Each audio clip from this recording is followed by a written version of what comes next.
Drew, I have noticed right off the bat that the animation is better. It is better. It's true. Like, there have been some shots that I'm like, wow, those look incredible. That's sick, yeah. And I didn't really say that much in season 3. I thought the Conquest fight was cool. Yeah. But this, just like you can tell, Amazon gave them a little more money and time. And Yeah. So, I don't know, what do you think? Do you think it's a huge upgrade, or is it like, It's not like a huge upgrade, but like, it's an upgrade nonetheless. If you're a fan of the show, it's probably a nice upgrade. We'll take it. Yeah, for sure. Totally. Welcome back to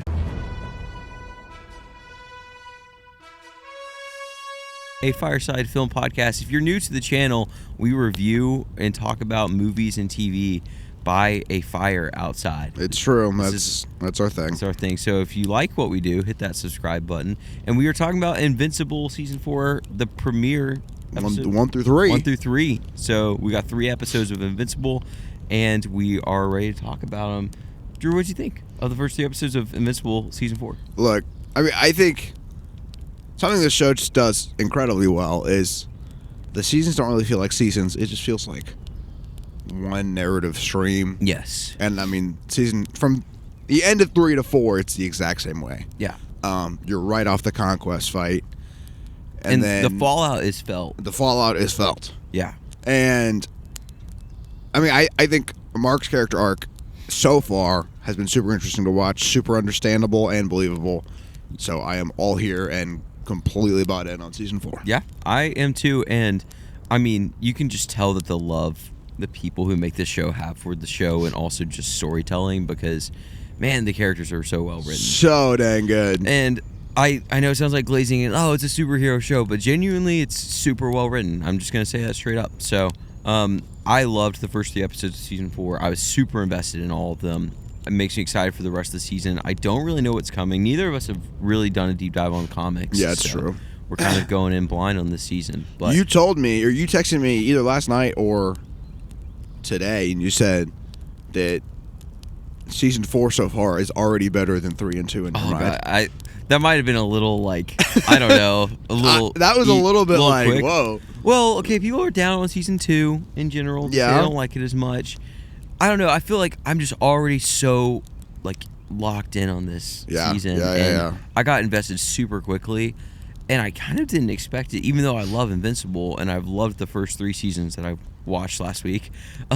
Did you watch it in I watched it in 5 days. But, like, I don't know, just I keep getting surprised by the show in a good way of how well they do the characters and storytelling, and how even though they kind of recycle villains, which there's kind of a reason for. It's true.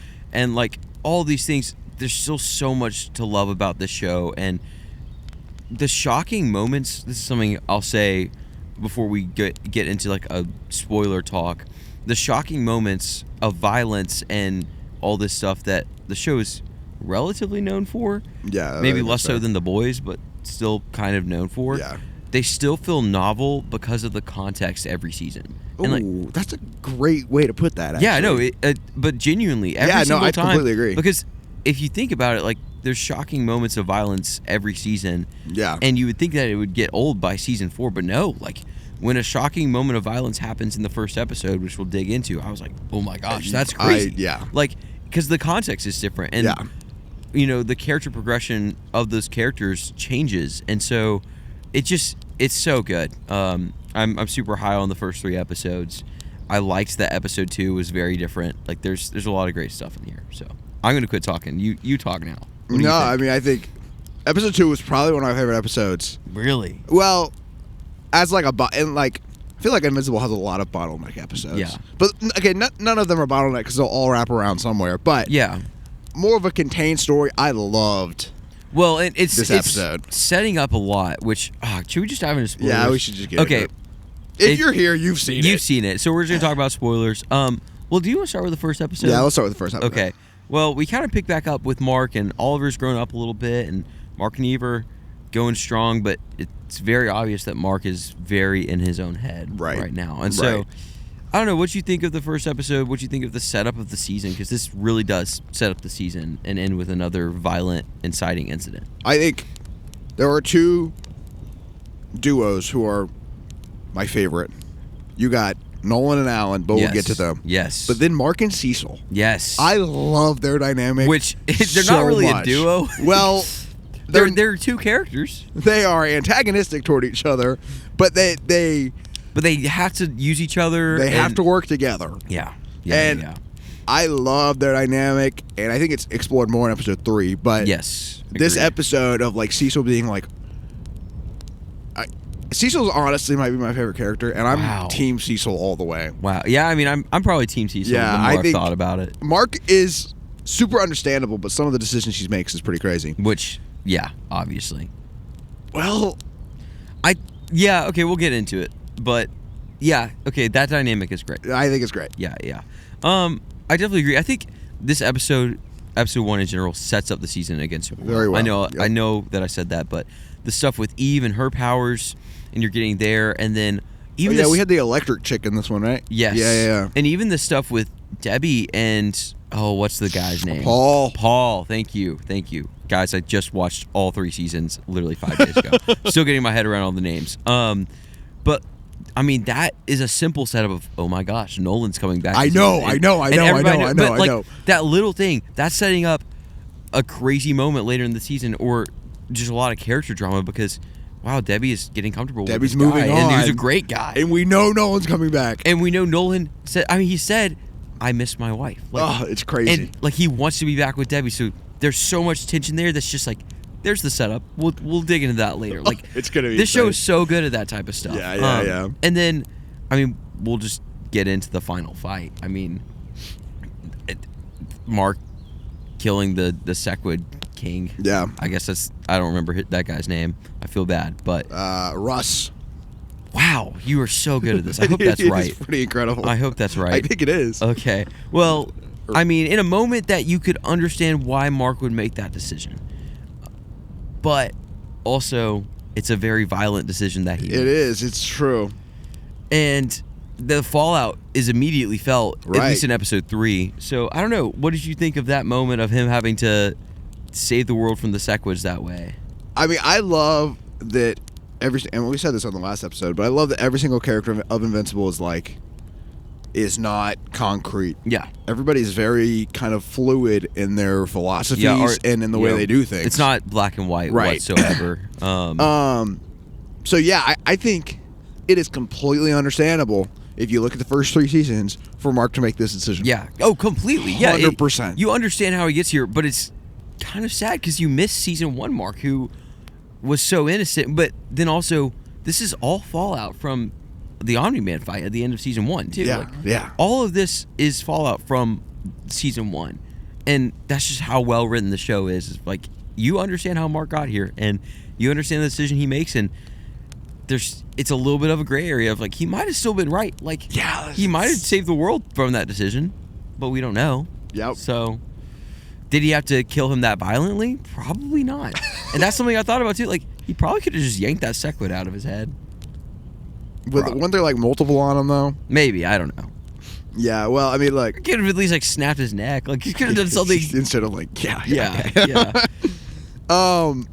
I think I loved it from a writing perspective, yes. not the violence and the totally just brutal murder of a human. But I think the writing was brilliant in that situation. Yeah, and you get the conquest flashbacks too. If you can tell that Mark is wrestling with this, and that violence is becoming a little more normalized. Yeah, which is just great writing too. And I think it's interesting.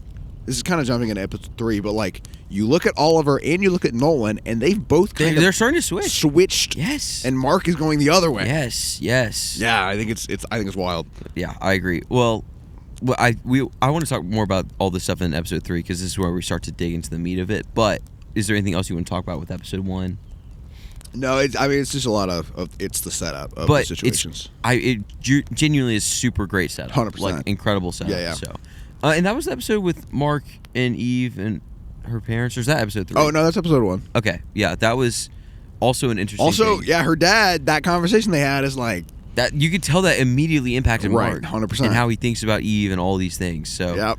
Yeah. And now, yeah. Oh my gosh. Okay. This season's insane. Well, it's so good. Hard stop on Mark and let's pivot. Everything that's happening on Earth. Let's go to Alan and Nolan. Man, this was a good episode. It's so good. I honestly, I did not think that I would care at all about Viltrumite backstory, and then I was so invested. And so, genuinely, some of the shots were so beautiful. Like, when they were dumping all the dead Viltrumites into space. That's crazy. Like, great. And then, great the shots. ring around the planet. Oh, my gosh. It's insane. Yeah. But, okay, do you sympathize with the Viltrumites anymore? I don't know if I'd use the word sympathize, but I understand. Yeah. Yeah. I mean, obviously, I don't think it's right to be like a genocidal maniac. No. Well, duh. But I understand. Yeah, it's kind of a little like Thanos in Infinity War. Yeah, like, I think it's a better written Thanos. Well, yeah, probably. Well, we'll have to dig into that. Yeah, we can go there. That's a later conversation. But I do think that making them understandable not always, most of the time helps a villain. And in a show this huge with this much at stake from a character perspective, making them understandable makes sense. Yeah, I agree. And I think really what this episode does very well is, in a different way than I expected, gets Nolan back to Earth. Or like gets him to want to go back to Earth. Okay, yeah. Because that's kind of what this episode does, of like, you understand the Viltrumites and then also Nolan's trauma, low-key, and then how we get Nolan back to Earth to get his sons because he wants to stop the Viltrumites. Yep. So, Yep. I don't know, what more thoughts on this episode? I mean, I loved the dynamic of Alan and Nolan. Yes. I think it was kind of set up in season 3, and like we had a little bit, but this episode is just like, yeah, that's basically all it is. Yeah, they are my favorite duo. Right now. think Seth Rogen was the perfect choice. Oh for my Alan. gosh, yes, he's so good. He's great. But yeah, I think it's like kind of comedic, but also it plays on Nolan's emotions and kind of his mind state of like, oh, like frick, I really did hurt all these people who we're now trying to get to help. Yeah, totally. And it's played for comedy, but also, I mean, I think J.K. Simmons is brilliant in anything he does, but he has enough like range in his voice to like to do this balance character the justice. two. Yeah. Which voice acting really is important for a show like this, where it's so honestly dialogue and character driven. Yeah, for like, sure. It's important. Randomly, something that I thought about when watching this episode, I think it's in episode 1 where Oliver gets his new suit. And we get that flashback of Debbie to like young Nolan to Earth, or like he's new to Earth and he's getting his suit, and to see that Nolan, and then the next episode you see where Nolan is. Like, it was a really cool snapshot. I don't know if it was intentional, but to see, like, honestly, a more full picture of Nolan's progression and how he has, through Debbie and through Earth and through his sons and then through Alan, become more human, which is something that, is so uncommon for a Viltrumite. So, thoughts on the Viltrumite lore? Good. It's good. Okay. It's good stuff. Yeah. Super interesting. It makes them... I mean, obviously, it makes them feel weaker. Because, like, it makes them feel beatable. Season 2, you thought, oh my gosh. You're like, when Anissa shows up, you're like, ain't no way Mark is about to be. Yeah, I mean, it's going to be a long time before Mark's ready to take these people down. But then it starts to make them seem more vulnerable. And also, seem more understandable. I mean, again, not agreeable, but understandable. Right, yeah. And I don't know. I think knowing your villains makes a good show like this. Yeah. So, yeah. Thoughts on the Thetis reveal? Good. Yeah, also good. I mean, I agree. I have been curious, and I still don't think we know it, but like, who's the big bad for the season? And they just might be the big bad for the whole show. Like, I think we he do probably know is. it. What? I think we do know it. Yeah. Okay. I think it's Thrag, who's the guy in the red. Oh, who's wait, been wait. on the throne. Oh, I'm getting them mixed up. Oh yeah. I thought you were talking about Thrag. That's my bad. Thetis is the guy with the beard, who was the I'm sorry. rebel Viltrumite. No. Oh, okay. Sorry, I got that mixed up. I thought we were talking about Thrag. Anyway, we'll talk about Big Bad in a minute. Thetis, yes. I thought that reveal was also very good, and I expected it when we started to get the Viltrumite backstory. I was like, oh, that's probably the bearded dude who did all this. So I don't know. It makes sense why Nolan has so much trauma from him specifically. Yeah, and I like that Nolan was still pissed. Yeah, totally. Even though they're kind of still on the same side. Yeah. Yeah. And I mean, that's, again, why this show is so good at playing in these gray areas. Right, 100%. Moving to Thrag. I'm sorry I got those mixed up.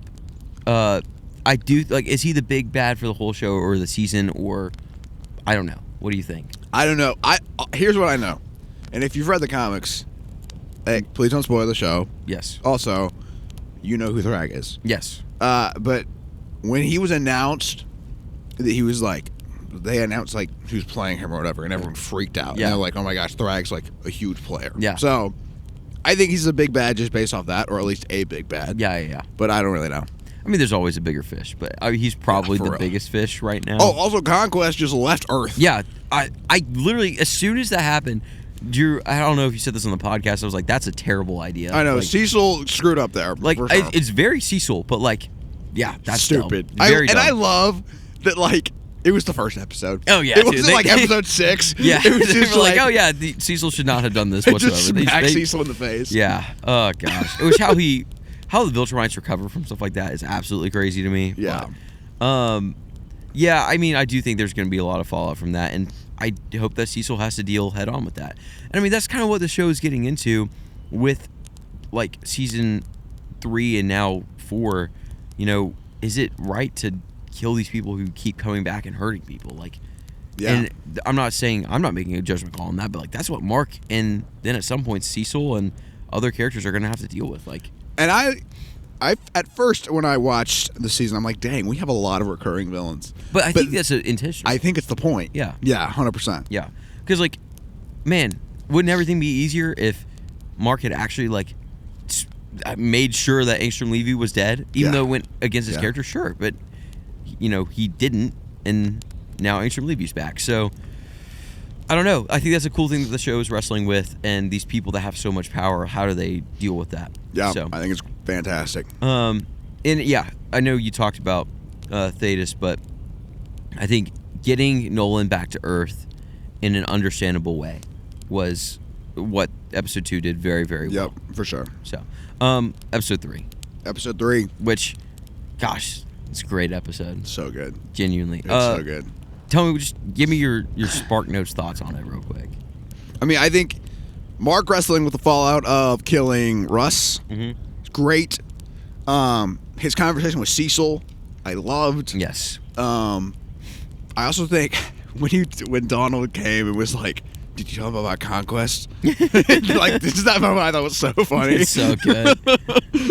But yeah, I think Cecil's just understanding, and I don't know why Mark's not Team Cecil, honestly. I think it's the family thing. It's the family and the fact that he doesn't trust him, and I understand that. But also, yeah, he felt very betrayed, which was probably fair. It is fair, but also, at some point, you got to work together. Yeah, I agree. But I'm sure we'll get that. Yeah. Eve losing her powers, and then we had a crazy reveal at the end. Which I immediately thought, oh, that's why her powers are freaking out. Yeah. Is because, well, Eve is pregnant. She's pregnant. Which, I mean, literally before that happened, you know, Mark is getting increasingly more violent. You know, the stuff with, you know, the order and everything, and, you know, Oliver, there's that moment where Oliver's like, Mark, stop. Like, you're about to kill him, you know? Yeah. And in that moment, I literally thought to myself, man, Mark needs his dad right now. And it's the last thing, it's the last person he wants to see, probably. Well, maybe. The last person he wants to see on Earth. And, you know, this would be a moment where a good father figure would really help Mark, but he doesn't have that. Yeah. And then to immediately jump into, oh, now Mark's going to be a dad. He's not even doing great with Oliver. Like, oh, gosh, there's so much fallout there. And that's a crazy reveal. So, yeah. I don't know. I think the duality of Titan beating the crap out of the Magnet guy and then Mark beating the crap out of Titan. Yeah. And saying the same line, literally. Yeah. Super good. I think Mark is going to hit ahead of, like, now that Eve is literally the mother of his child, it's like he's going to hit ahead where he's been in this mindset of, like, I have to protect my family at all costs. Yeah. That's going to come to a collision where either he becomes Nolan. Yeah. Or he takes a left turn. But what's crazy to me is Nolan wasn't being crazy violent to protect his family. That's ever. true. But so Mark's violence, it feels different than Nolan's. Yeah, I feel like Nolan right now, he would be violent to protect his family, but like, I don't even think he would go as far as Mark seems like he could go. Yeah. So, it's crazy. I do think, like, Mark having a father figure would help him so much. But Cecil. No, Cecil would not be a great father figure. Probably not. I don't know, but like they're like art Like that would be. Yeah. I mean, even Paul. Like, but I don't think Mark is open enough to really anybody right now. Maybe except for Eve. Like he's pretty open to Eve, and that's about it. So, oh gosh, I don't know. But as soon as the reveal happened, I was like, oh my gosh, oh my gosh, it's going down. It's so many implications. Yeah, man, the show's so good. It's so good. So, I'm so invested. Yeah. What I don't know. Any other thoughts on episode 3? The Order kind of coming back together. Yeah. That was something that happened. We got the Dragon Man and Titan still alive. Yep. Oh, I like what we've seen from Oliver. That's what I'll say. I know. Oliver is a more likable character. Yeah, this I didn't season. like him last season. This season, he's a little bit more in the gray area and growing up a little bit. Yeah, I think it's good. I could get invested in an arc with him. Yeah. Which I don't think I would have said last season. Yeah. I don't love that he's purple, but I mean, he can't help that. I think it's a weird color. Why not blue or green? I mean, the girl was blue, so that would make sense. It's true. Yeah.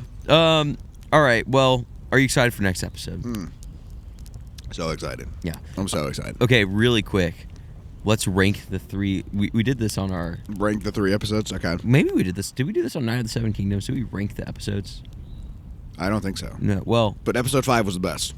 Yeah. By a mile. Yeah. It's incredible. It was. Do you want to rank these episodes? Yeah. It might be hard to keep up with, but let's do it. I'm going to go 2, 3, 1. Oh, gosh. That's a good ranking. I'm just going to agree. Oh, wait, no, but 1 is so good from setup. Well, I'm not... I think they're all phenomenal. Oh. But out of all of them... I mean, 1's ending was crazy, though. I know, but also, so was 3's. Yeah. I think I'm sticking with 2, 3, all right, 1. I'll agree. And we can always wreck on it. 1 is like a 9.5 out of 10 in my mind. Gosh, yeah. I think they're all phenomenal. Yeah, this is a great start to the season. It's going to be so for real. So it is very good. So good. If you haven't seen Invincible, because there's a couple of people in our comments who are like, we're just here for y'all, which, we appreciate. That's awesome. But also... Go watch Invincible. Go watch Invincible, because it's really good. I'm not even like... I used to be super into superhero stuff, like in high school and the MCU. I'm not very into that anymore. But going through Invincible, I was like, this is a show that I can be invested in for an extended period of time. So, it's great stuff. And again, the animation is better this season. Animation's better. Yeah. And look, you might disagree, but it doesn't have to be great in my mind. No, I agree, but better animation does go, like, I don't know, it goes a long way, too. Yeah, I agree. Like, I watched season 1, and then season 2 and season 3 back to back, and then I was like, oh, I can tell that the animation took a little bit of a dip, which I'm not blaming the people who work on the show. It's more, I guess it was an Amazon thing. Yeah. But to see this season be a little more, I don't know, fine-tuned, it's great. So I agree. Quality television, guys. It is. Well, what do we got coming up tomorrow? Project Hail Mary, baby. We are watching Project Hail Mary, and we have Daredevil Born Again Season 2. Which I could be wrong, but I looked on Amazon and it was like the next episode of Invincible comes out March 24th. I think that's when Invincible or Daredevil comes out too. Oh gosh, maybe. We're about to be in a heater. That, and then we have the Super Mario Galaxy movie, which Grant has never been more excited about. I'm kind of excited about it. I'm not even gonna lie. I like the Super Mario movie. It was fine. It's a kids movie. I haven't seen it, so we'll watch it. You gotta catch up on your Super Mario extended universe. It's true. Yeah, so we got a lot of great stuff in the pipeline. If you haven't subscribed, hit that subscribe button. Comment below what you thought of the first 3 episodes and what you're excited about for the rest of the season. Anything else you want to add? Take a break. And enjoy a film. Or show. Or TV show.